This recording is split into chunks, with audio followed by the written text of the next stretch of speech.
3.5 billion people right now at this exact moment, scrolling, watching, liking, sharing. That is nearly half the human beings alive on Earth, all inside one company's system, voluntarily. They know it is manipulating them and they still cannot stop. How do you build something so powerful that people stay, even after they find out it was designed to trap them? $5 billion fine, stock went up. $1.2 billion fine, stock went up. 41 states suing, stock went up. Every fine, every lawsuit, every whistleblower, every congressional hearing, the stock went up every time. And last quarter, while all of that was happening, this company made $56 billion in 3 months. How? How did this happen? This started as a college project to rate girls at Harvard. Today, it is worth $1.59 trillion. It has survived the worst privacy scandal in internet history. An $80 billion failure so complete, they had to quietly delete the product. Ongoing investigations on 6 continents. A generation of teenagers who openly say it harms their mental health and still open the app 6 times a day. This is not a social media company. This is the most sophisticated attention machine ever built. And in the next 45 minutes, you are going to understand exactly how it works, why it cannot be stopped, and what it is quietly becoming next. Meta platforms. The full story. Before we go, if this is your first time on Strategy Lens, we don't do surface level. We go forensic. Every number, every deal, every failure, the mainstream skips. Subscribe right now. It's free and is the only way the algorithm shows you the next one, which is going to be about Microsoft. And that story is going to surprise you even more than this one. Subscribe now and let's get into Meta, a dorm room of fear and the most powerful network in human history. The year is 2004. A 19-year-old kid at Harvard launches a website called the Facebook. The original pitch is almost embarrassingly simple. See what your friends are up to. No ads, no algorithms, no data harvesting, just a digital yearbook. But here is what everyone gets wrong about Facebook's early growth. It wasn't viral because it was fun. It was viral because it exploited something primal in the human brain, the fear of being left out. It was primal. When Facebook launched at Harvard, it didn't launch to the whole campus. It launched to one dormitory. When students in adjacent dorms heard their friends were already on it, they panicked. They signed up within days. That pattern. Watch someone you know use it, feel excluded, join immediately, became the founding engine of the most powerful distribution network in human history. No marketing budget, no advertising, just social anxiety doing the work for free. By 2006, Facebook opened to anyone over 13. By 2008, 100 million users. By 2012, 1 billion. And here is the detail almost nobody talks about in the Facebook origin story. For the first several years, Zuckerberg genuinely didn't know how to make money at scale. Early advertising experiments produced banner ads that users ignored. There were internal debates about whether charging for access would destroy the network effect entirely. The breakthrough came not from innovation. It came from realizing what they already had. Facebook had quietly assembled something worth more than oil wells, more than gold mines, more than any physical commodity on earth. A real-time map of human relationships. They knew who you were friends with, who you secretly envied, what groups you joined, what events you attended, what articles made you stop scrolling at 2 in the morning, what products you searched for the day before your birthday, what political content made you furious enough to comment. They knew things about you that you didn't consciously know about yourself. And advertisers discovered they would pay anything to reach the exact human being most likely to buy their product at the exact moment they were most likely to buy it. That is the entire business model of Meta, distilled into one line. You are not the customer, you are the product, and your attention is the inventory. But here is what most documentaries get wrong. The model is not inherently evil. The same model that makes Meta the most invasive advertising machine ever built also gave 200 million small businesses access to customers they could never have reached otherwise. A first-generation immigrant running a food truck in Calgary can build a local following in a week for $50. A bakery in a small town can target every person within 5 miles who follows food accounts and has a birthday coming up. What matters, and this is what this documentary is about, is what you choose to do with it. The detail nobody knows. Internet.org. In 2013, Meta launched a partnership specifically designed to bring free internet access to people in developing countries. By 2018, 100 million people in some of the world's poorest regions had internet access because of this project. It was also controversial. Critics argued it only provided access to Meta-approved websites, not the open internet, that it dressed up a market expansion strategy as philanthropy. Both things are true simultaneously. That tension, genuine good mixed with self-interest, runs through almost every major decision this company has ever made. Buy everything, clone everything, leave nothing for anyone else. By 2011, Facebook had gone public, and Mark Zuckerberg had a new problem. Mobile. The entire internet was migrating from desktop computers to smartphones, and Facebook's website, built for a big screen, looked terrible on a phone. Meanwhile, a scrappy photo sharing app called Instagram was exploding on the App Store. Within 18 months of launch, it had 30 million users. Zuckerberg didn't build a competitor, he bought the threat. $1 billion for a company with 13 employees and no revenue. The business press called it the most reckless acquisition in tech history. Analysts said Zuckerberg had lost his mind. They were completely wrong. 26 months later, he did it again, this time bigger. Zuckerberg bought WhatsApp for $19 billion. WhatsApp was different. It was pure utility. In countries like India and Brazil, it had entirely replaced SMS. It had something Facebook never had: genuine user trust. Internal Meta emails showed that Zuckerberg explicitly identified both Instagram and WhatsApp as existential threats. The strategy was buy or bury, and it worked. In 2013, Zuckerberg offered to buy Snapchat for $3 billion.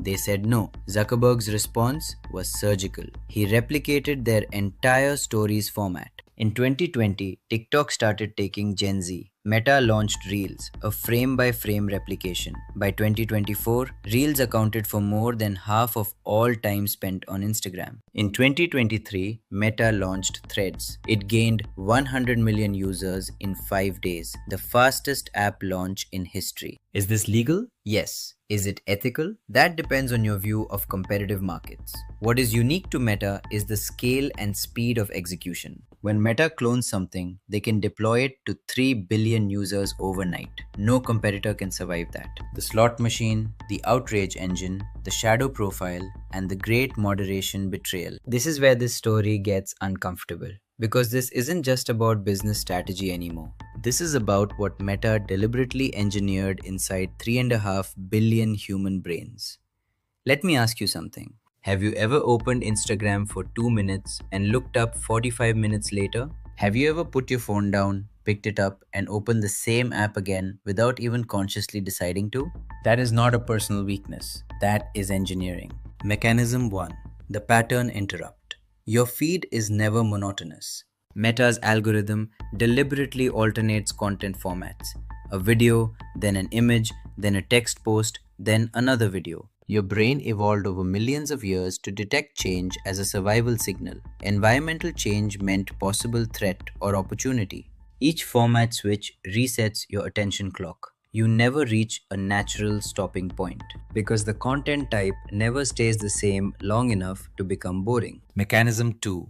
The slot machine. The pull to refresh gesture on your phone is not accidental design. It is a direct, intentional replication of the slot machine lever, the single most addictive physical mechanism ever invented by the gambling industry.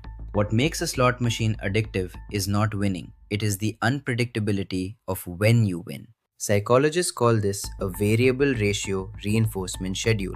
It is the most effective mechanism ever discovered for creating compulsive repetitive behavior in humans and in every other animal tested. Every time you pull down to refresh your feed, you don't know what you'll get. Sometimes it's boring. Sometimes it's a video that makes you laugh for 8 seconds. The possibility. The mere possibility of that hit is what drives you to pull the lever one more time, and one more time after that. This mechanism was not discovered by accident. It was studied, measured, and deliberately implemented. Mechanism 3. The identity investment. When you like, comment, or share, you are not just interacting with content. You are training Meta's neural network on your specific psychological profile. Every reaction is data. Every pause is data. Every post you almost commented on and didn't, that hesitation is tracked. You are also creating what economists call sunk cost investment. Every comment you've left,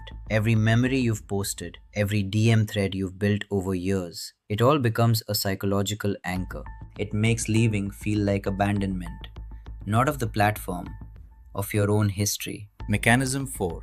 The outrage algorithm. Political arguments cascading through comment sections, divisive headlines, viral outrage posts, someone angrily typing. Here is the detail that will permanently change how you read every political argument you've ever seen on Facebook.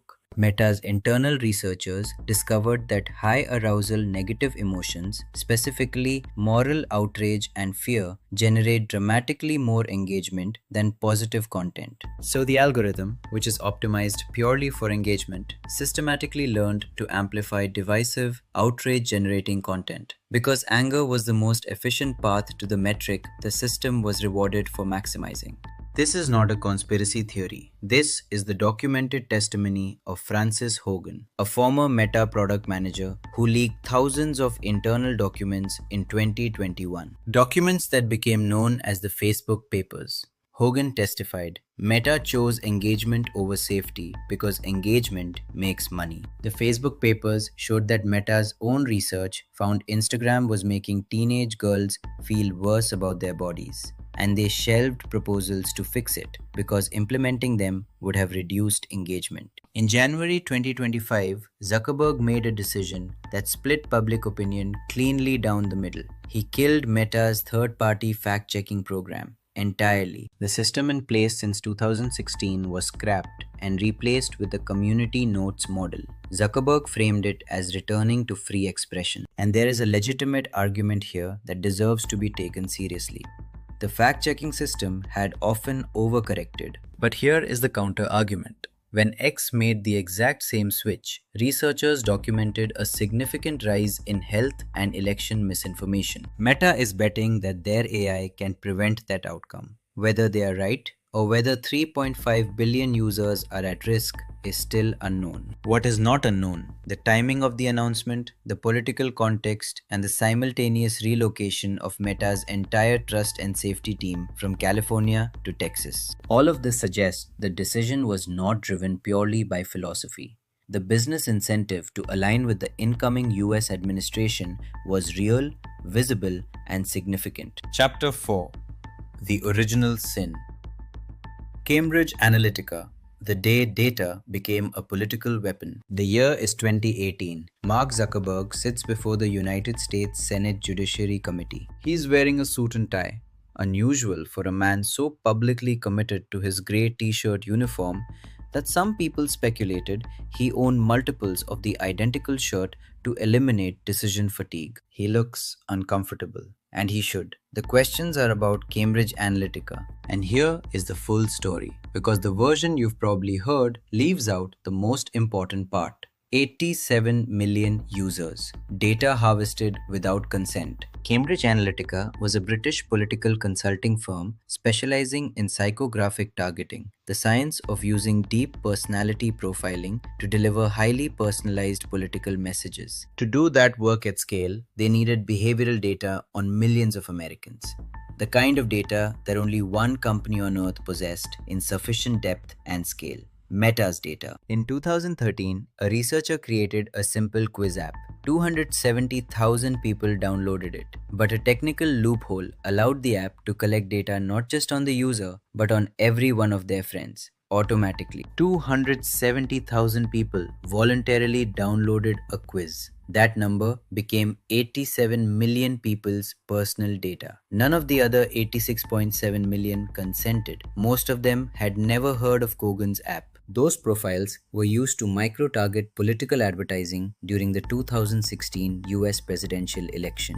The exact electoral impact remains disputed. What is not disputed is what the scandal revealed about the fundamental architecture of the system. The $5 billion fine was paid in approximately 6 weeks of normal operating revenue. The real story is this. Meta had built a machine that understood the inner life of 87 million people, and when a political operation arrived looking for that knowledge, the machine was already there, waiting. After Cambridge Analytica, Meta made significant changes. But then, in 2023, 5 years after those promises, the European Union fined Meta 1.2 billion euros for illegal data transfers. 5 years after Cambridge Analytica. 5 years after the promises. The pattern of promise followed by delayed compliance is the wound that has never healed. And it is the reason that despite being the most used social platform in history, Meta has never, in any credible global trust survey, come close to being trusted. Chapter 5.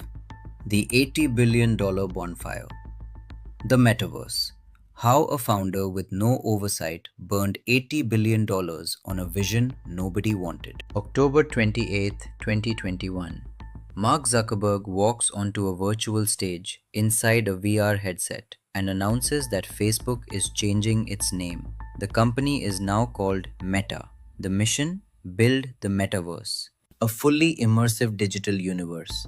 Virtual offices, virtual concerts, virtual real estate you could buy with real money.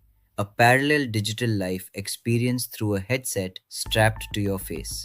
Mark Zuckerberg, October 2021. The metaverse is the next frontier, just like the social web was when we got started. The markets were skeptical, but Zuckerberg had 57% of the voting shares, and nobody could stop him.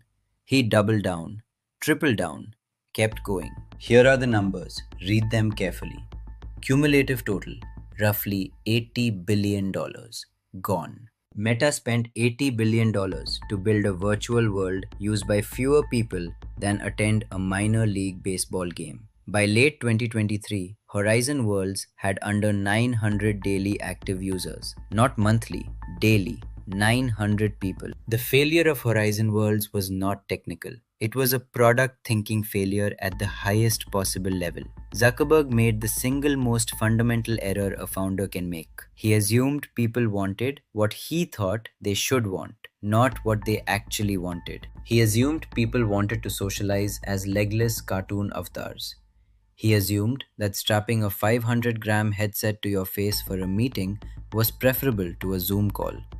He assumed digital real estate was a compelling investment. People wanted to send a voice note on WhatsApp. They wanted to see their friend's Instagram story. They wanted the lowest friction possible version of connection. The metaverse asked them to buy expensive hardware to enter a world that was worse than reality. That is not a product. That is a philosophy project. January 2026. Meta quietly removed Horizon Worlds from Quest 5R headsets. The app was discontinued. No public statement, no accountability. The flagship product that caused Meta to rename their entire company was shut down in silence, less than 5 years after the announcement, with no public statement and no accountability whatsoever. The hardware graveyard. This was not the first time. The Facebook phone, discontinued after 1 month. The Facebook portal, cancelled in 2022. Consumers refused to put a Meta-branded surveillance device in their homes. Given Cambridge Analytica, that is a completely rational response. Libra or Diem, killed by global regulators, alarmed by the idea of the world's most distrusted data company functioning as a central bank. The governance problem nobody wants to say out loud. Here is the structural reality that made this possible, and that applies to every future decision this company will ever make. Mark Zuckerberg owns 57% of Meta's voting shares. There is no board on earth that can remove him. No institutional investor with enough votes to override him. No shareholder rebellion that changes anything. The $80 billion failure produced no leadership change, no independent review, no restructuring of the decision-making process that allowed it to happen. Whether you see that structural immunity as a competitive strength, a founder free to make long-term bets without quarterly pressure, or as a single greatest governance risk in American corporate history is the most important question you can ask about Meta's future. Now let's talk about why none of what you've just heard destroyed the company. Let's look closer. In 2025, Meta reported full-year revenue of $201 billion. It was a massive milestone, a 22% increase year over year, with free cash flow of $43.6 billion. In Q1 2026 alone, revenue hit $56.31 billion. This is unprecedented. Revenue hit 25 million per hour, $127,000 per minute, a staggering amount. $1,000 per minute. Let that number sink in. From a business model that is now more than 20 years old. Traditional advertising, a billboard on a highway, a TV commercial, fundamentally a guess. It was all a gamble. You spend the money, you estimate your reach, and you hope the right person happened to be looking. That was the old way. Meta's advertising is not a guess. It is absolute precision. It is a precision instrument that has no historical parallel. It changes everything. An advertiser can specify the following details. Show this ad to women aged 28 to 35 who purchased fitness products in the last 90 days, who live within 10 miles of a specific location, who follow yoga accounts, who have browsed sustainable fashion websites in the last 2 weeks, and whose income bracket suggests disposable spending capacity. Meta can execute that instruction with remarkable accuracy, and they can tell that advertiser exactly how many of those women clicked the ad, visited the website, added to cart, and completed a purchase. This level of attribution density is the reason why, in every economic recession, Meta's advertising revenue holds, while traditional media budgets collapse. When marketing teams have to justify every dollar, they consolidate into platforms that can prove their return on investment. Meta can always prove it. The part that changes how you think about small business. Here is the part of this story that gets suppressed in the critical narrative because it complicates the villain framing. 200 million small businesses use Meta's advertising tools, not corporations, small businesses. A solo entrepreneur can target 10,000 specific potential customers with a $50 budget and get measurable results that would have cost $50,000 in traditional media and would have been completely inaccessible before social media advertising existed. A first-generation immigrant running a restaurant can build a local customer base in just 3 weeks. A handmade goods seller in a rural town can reach a global niche audience that doesn't exist locally. A community fitness studio can compete for local attention against a corporate gym chain with 100 times its budget. The same system that funds political outrage and psychological manipulation also democratized marketing access in a way that genuinely changed the economic opportunity available to small businesses worldwide. Both things are real. Both things are true. The AI multiplier.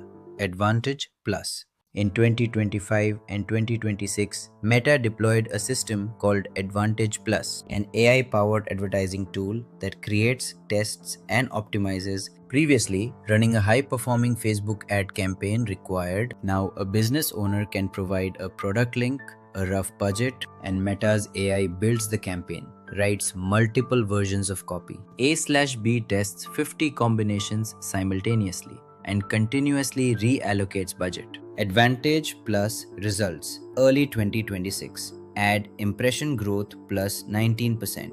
Average ad price growth plus 12%. Both simultaneously. Monopoly level pricing power. When both the volume and the price of advertising increase at the same time. WhatsApp Business. The billion-dollar bet nobody is watching. WhatsApp Business now has over 200 million business users in markets like India, Brazil, Indonesia, and across Africa. Orders placed, customer service delivered, payments processed. Meta has barely begun to monetize this. As that monetization matures, and it will, it represents the product already has the users. They just haven't been fully charged yet.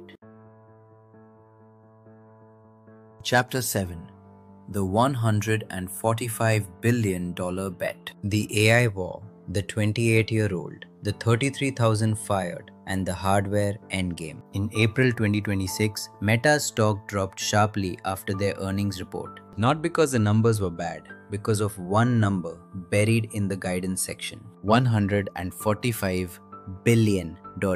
That was the capital expenditure guidance for 2026 alone, in a single year. To understand the scale, the entire GDP of Ecuador is $115 billion. Meta is spending more than the total annual economic output of a nation of 18 million people on artificial intelligence infrastructure in a single fiscal year. That is a 3.7 times increase in capital expenditure in 2 years. Why they are spending it and what they are actually building. AI models, the kind powering ChatGPT, Google Gemini, and Meta's Llama, required staggering amounts of computational power to train and run. That compute comes from specialized chips, primarily NVIDIA's H100 and H200 GPUs, costing between $25,000 and $40,000 each. And you don't need one, you need tens of thousands. Meta is building gigawatt scale data center campuses. 1 gigawatt is the power consumption of a medium sized city. Meta is building facilities that consume that much electricity to run AI systems that are still being developed. To build the Hyperion data center in Louisiana alone. The open source weapon, the Llama strategy. But the most strategically significant move Meta has made in the entire AI race is also the most counterintuitive. They are giving their best AI models away for free. The Llama series, Meta's family of large language models, is fully open source. Any developer, any company, any government, any researcher, anywhere on earth can download it, modify it, build on it, deploy it commercially for free. No license fees, no API costs, no usage restrictions. Why would a company spend billions training a state-of-the-art AI model and then give it away? Because this is not generosity. This is market destruction. OpenAI charges for GPT API access, Google charges for Gemini, Anthropic charges for Claude. If developers can get equivalent quality from Meta's Llama for zero cost, why would they pay anyone else? Meta doesn't need to profit from selling AI. Their revenue comes from advertising. If Llama becomes the global standard, the Linux of the AI era, every startup, every enterprise, every government building AI products will build on Meta's architecture. That creates ecosystem dominance, talent attraction, and strategic influence, worth far more than API revenue ever could be. It is working. Hundreds of millions of Llama downloads. Tens of thousands of startups building on Meta's foundation. The open source strategy is one of the most elegant competitive weapons. In October 2025, Meta and partner Blue Owl Capital struck a $27 billion financing deal. The MTIA chip, cutting NVIDIA out of the equation. Meta also knows that full dependence on NVIDIA for AI chips is a strategic vulnerability. NVIDIA has near monopoly pricing power on AI training hardware. Every dollar Meta spends on NVIDIA chips enriches a company that can raise prices at will. So Meta is developing their own custom silicon, the MTIA, Meta Training and Inference Accelerator, specifically engineered for Meta's workloads, recommendation algorithms, Llama inference, AI-generated ad optimization at billion user scale. If successful, Meta partially decouples from NVIDIA, reduces cost per inference dramatically, and builds a hardware moat that no software-only competitor can replicate. The Alexander Wang chapter, a story of corporate talent grab. A 28-year-old, $14.3 billion, and internal war. The battle inside Menlo Park for Meta's future. In June 2025, Meta made one of the most audacious talent acquisitions in corporate history. They invested $14.3 billion for a 49% non-voting stake in a company called Scale AI, and in the process imported Scale AI's 28-year-old founder Alexander Wang directly into Menlo Park as Meta's first ever chief AI officer. Wang is not a normal hire. He was the youngest self-made billionaire in American history. Zuckerberg called him publicly the most impressive founder of his generation. His mandate was explicit: build superintelligence. Meta also launched the most aggressive AI talent raid in the industry's history, poaching more than 50 researchers from OpenAI, Google DeepMind, and Anthropic, with some individual compensation packages reportedly reaching $100 million per person. The restructuring also included one departure that received almost no coverage: Yann LeCun, one of three scientists who won the Turing Award for inventing modern deep learning, who had been Meta's chief AI scientist for 12 years, quietly left. Whether that represents philosophical disagreement with the superintelligence direction or simply a clean exit after a long run is not publicly known. Losing the architect of your AI foundation as you bet 145 billion on AI is worth noting. But by early 2026, the internal tension was already visible. Wang had joined Meta to build what he called a god-level system, frontier AI research on a 5-year horizon.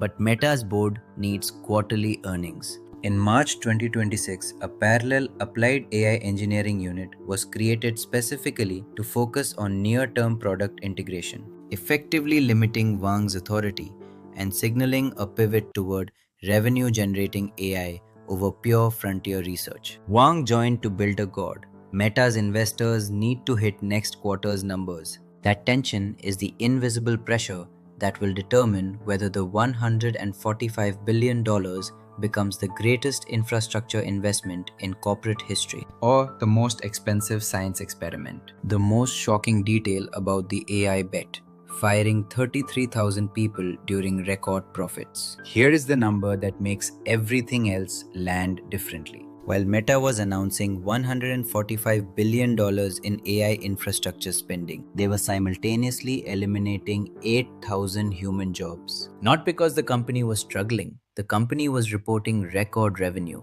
The company is not shrinking because it is failing. The company is shrinking because it has decided that the return on AI infrastructure exceeds the return on human labor. 33,000 positions, 11,000 in 2022, framed as correcting pandemic-era overhiring, 10,000 in 2023 during the year of efficiency, more through 2025 and 2026. The May 2026 round, 8,000 jobs in a single day, was a company-wide structural reorganization, reconstituting every major business unit into AI-focused pods. And the most important context: these are not layoffs driven by financial difficulty. They are layoffs during a period of the highest revenue and profitability in Meta's history. The explicit reason given: machines are becoming more cost-effective than people. The question of what that means for the 33,000 individuals who lost their jobs and for the hundreds of thousands more across the industry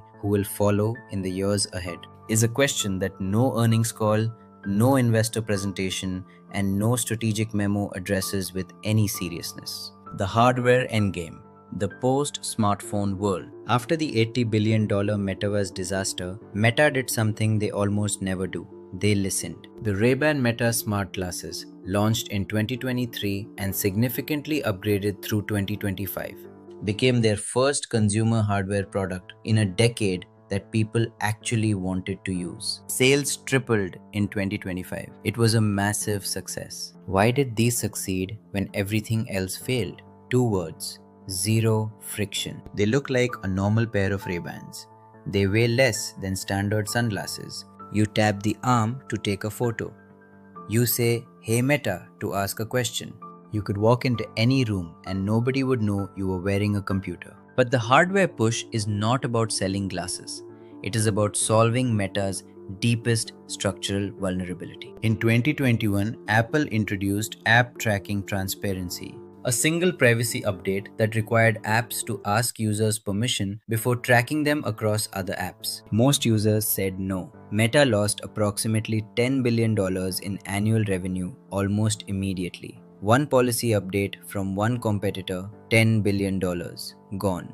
That experience left a permanent trauma in Meta's strategic memory. If you own the hardware, if you control the operating system people use to access the internet, you make the rules. Apple cannot take $10 billion from you. Google cannot change their policies and destroy your business. Your revenue is not dependent on someone else's ecosystem. And there is one more piece of this that almost nobody is covering. In 2019, Meta quietly acquired a startup called Control Labs for a reported $500 million to $1 billion. Control Labs had developed a neural wristband, a device that reads the electrical signals from your nerves and translates them into digital commands before your fingers physically move. No keyboard, no touchscreen, no voice commands. Neural intent, the moment you decide to do something, translated directly into digital action. Meta's complete hardware vision, Ray-Ban glasses overlaying AI-generated information on the real world. A neural wristband allowing you to interact with that overlay through invisible micro-gestures. A pocket compute device for processing power. No phone, no tablet, no screen. A new operating system for human-computer interaction that bypasses Apple and Google entirely. Meta's stated goal: build personal superintelligence for every human on Earth. Chapter 8: The Man Nobody Fully Understands. A forensic portrait. $220 billion, 57% voting control, a $10 billion philanthropy pledge, and zero accountability. We have spent this entire documentary examining a company. Let's spend 6 minutes on the man who built it, controls it, and cannot be removed from it. As of December 2025, Mark Zuckerberg's net worth is estimated at $220 billion. He is 40 years old. He owns 57% of Meta's voting shares, meaning no board, no institutional investor, no shareholder coalition can override his decisions. The $80 billion metaverse failure produced no accountability. The 33,000 layoffs during record profits produced no accountability. Every fine, every lawsuit, every Senate hearing, he remains. This is not standard corporate governance. No other company of this scale has this concentration of unchecked founder control. It is simultaneously why Meta survived the metaverse disaster without a leadership change, and why the risk of a future catastrophic misallocation of capital cannot be externally checked. Mark Zuckerberg, net worth $220 billion, voting control 57%, age 40, accountability to external oversight 0. This is the structural reality, the part of the story that never makes the headline. But here is the detail that almost never appears in a Meta expose, because it complicates the villain narrative that generates more engagement. Mark Zuckerberg and his wife Priscilla Chan have committed to giving away the majority of their wealth during their lifetimes through the Chan-Zuckerberg Initiative. The current value of that commitment exceeds $10 billion. Their stated goals: fund biomedical research with the explicit aim of curing or effectively managing all human diseases by the end of this century. Personalize education technology to improve outcomes for children who fall through the gaps of traditional schooling. Fund criminal justice reform, affordable housing advocacy, and civil rights legal work. None of this excuses the documented harms of the platforms he built. That is not the argument. The argument is this: the complete portrait of Mark Zuckerberg includes both a man whose products have measurably harmed millions of teenagers and a man who has committed more than $10 billion to eliminating diseases that kill millions of people every year. Both are true. Holding both without collapsing one into the other is what honest analysis requires. Chapter 9: The Verdict. 5 things Meta got brilliantly right. 5 things they got dangerously wrong. Let's call this what it is: fairly, without agenda, without the bias of the critical narrative or the promotional one. A forensic look. Meta is simultaneously one of the most strategically brilliant companies in the history of business, and one of the most ethically compromised companies in modern corporate history. These two things are not in contradiction. They coexist inside the same organization. And understanding both is what makes you genuinely informed, not just entertained. Strength 1: the Instagram acquisition, the greatest deal in modern business history. $1 billion in 2012, 0 revenue, 13 employees. It was a massive gamble. The entire business press said he had lost his mind. Today, Instagram generates an estimated $60 to $70 billion in annual advertising revenue alone. a 60 plus times return in 12 years on a single transaction. No acquisition in modern business history has produced a comparable return at this scale. When people debate whether Zuckerberg is a genius, this is the case for yes. Weakness 1. The metaverse. $80 billion with no accountability. $80 billion of shareholder capital deployed on a product that 99.992% of Meta's own users rejected. Then quietly discontinued with no leadership change, no independent review, and no accountability of any kind. The governance structure that allowed this to happen is unchanged. The $145 billion AI bet is now subject to the same absence of external oversight. If the AI vision fails, there will be no accountability then either. Strength 2.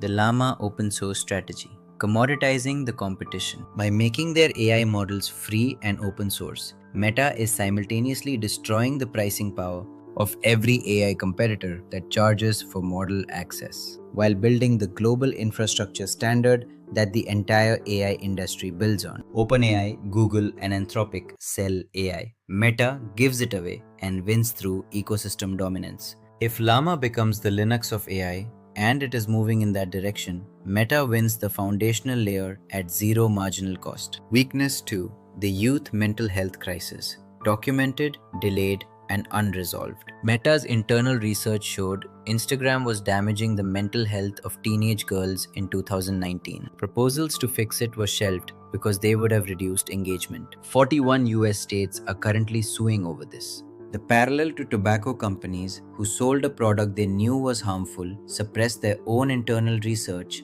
and delayed meaningful action until forced by litigation is not unfair or hyperbolic. This is a liability that will take years to fully materialize in courts. And when it does, it will be significant. Strength 3. The advertising engine. Genuinely democratizing access. 200 million small businesses. A solo entrepreneur reaching 10,000 targeted customers for $50. A non-profit reaching global donors for free. A small town bakery competing with a national chain. The same algorithmic system that funds outrage also funded the economic survival of millions of small businesses. This is not incidental to Meta's story, it is central to it.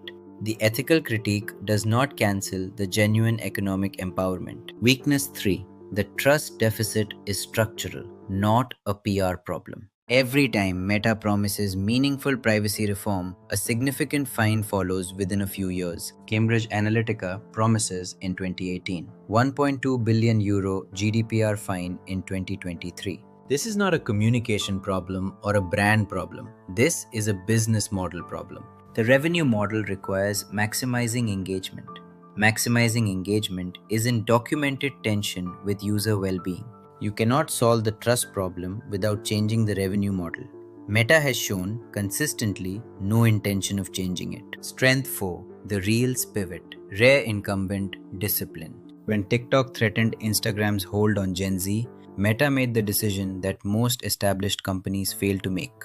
They disrupted their own product. Re-engineered Instagram's core algorithm around short-form video. It was painful internally. It confused existing users. It cannibalized their own longer-form content engagement. They did it anyway. By 2024, Reels accounted for more than half of all time spent on Instagram. Willingness to hurt the existing product to survive is the rarest capability in large company strategy. Weakness 4. The AI safety gap is widening. Meta's open source AI strategy is brilliant as a competitive weapon. It is simultaneously one of the most consequential decisions in frontier AI safety, and the public justification for it has not matched the seriousness of the risk. Releasing powerful multimodal AI models without robust usage controls into an environment of health misinformation and deepfake abuse is a choice that requires more than open and responsible AI as a framing.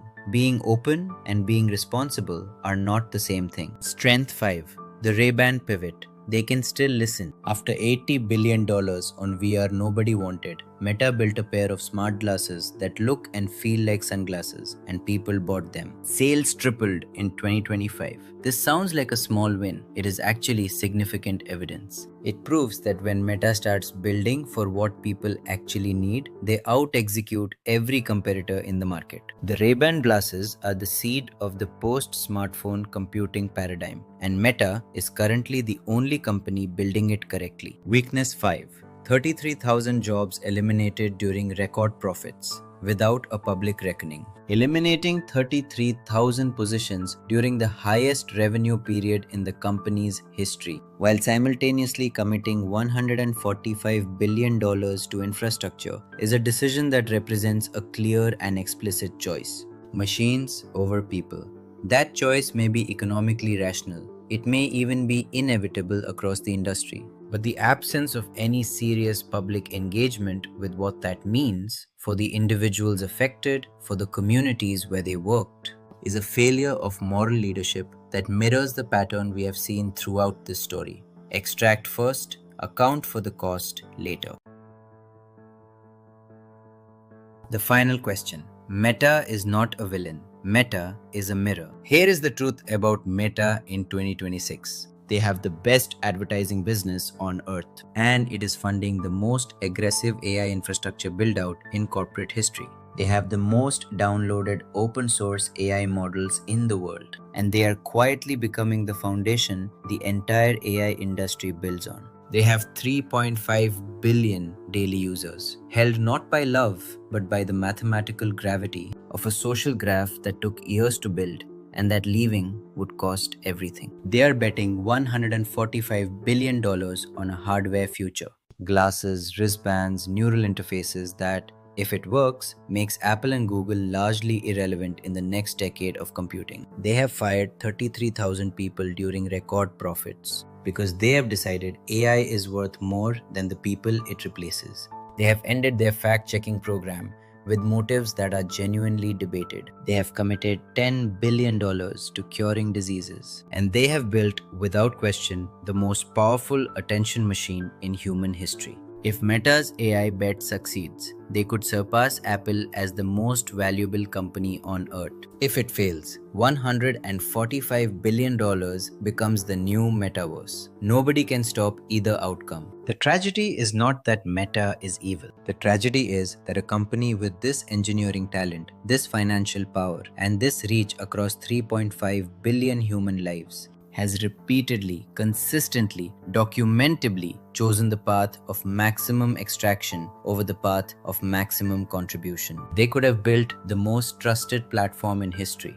They built the most used one. They could have designed algorithms that left people feeling more connected and more informed. But the absence of any serious public engagement. They could have led the AI safety movement with genuine investment in responsible deployment. They open sourced without guardrails and called it responsibility. But here is what is equally true.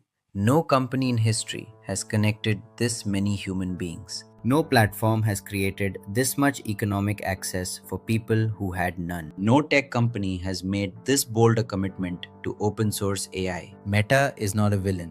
Meta is a mirror. It shows us exactly what happens when you build the most powerful attention machine in history and optimize it purely, consistently, without exception, for profit, without ever seriously asking what it costs. The AI chapter is their chance to do it differently. Whether they take it is the only question that matters. Outro. Next video tease. Microsoft, the company everyone forgot to fear. Now you understand Meta, the monopoly, the $80 billion failure, the psychological trap, the AI bet, the 33,000 people replaced by machines, and why 3.5 billion people cannot leave even when they want to. But Meta's story is not the most dangerous story in tech right now. Microsoft is the company everyone forgot to fear. And here is what makes Microsoft more dangerous than Meta, and most people have completely missed it. While Meta was burning $80 billion on the metaverse, Microsoft made a $13 billion bet on a startup called OpenAI that the entire industry was laughing at in 2019. While Meta is trying to get people to wear glasses, Microsoft has already embedded AI into the operating system used by 1.4 billion Windows devices. It is already there, on your computer, right now, whether you asked for it or not. While Meta fights regulators in Brussels and Washington, Microsoft has already placed GitHub Copilot inside the tools used by 100 million software developers, the exact people who build the products that run the world. And those developers use it every day without thinking about it. Meta wants to be indispensable. Microsoft already is. And they got there so quietly that almost nobody noticed until it was too late to compete. Microsoft, $3.2 trillion valuation, the company that everyone forgot to fear, coming next. Next on Strategy Lens, how Microsoft went from a dying giant, mocked for missing mobile, mocked for missing cloud, written off by an entire generation of developers, to becoming the backbone of global AI infrastructure through one of the most strategically brilliant partnerships in corporate history. The story of OpenAI, the story of Azure, the story of how Satya Nadella rebuilt a company that Bill Gates himself admitted had lost his way. Microsoft, the quiet takeover, coming next week on Strategy Lens. Subscribe if you haven't already. Drop a comment, tell me the single detail from this video that you are going to think about tomorrow. I read everyone. This is Strategy Lens. We don't do surface level. See you in the next one.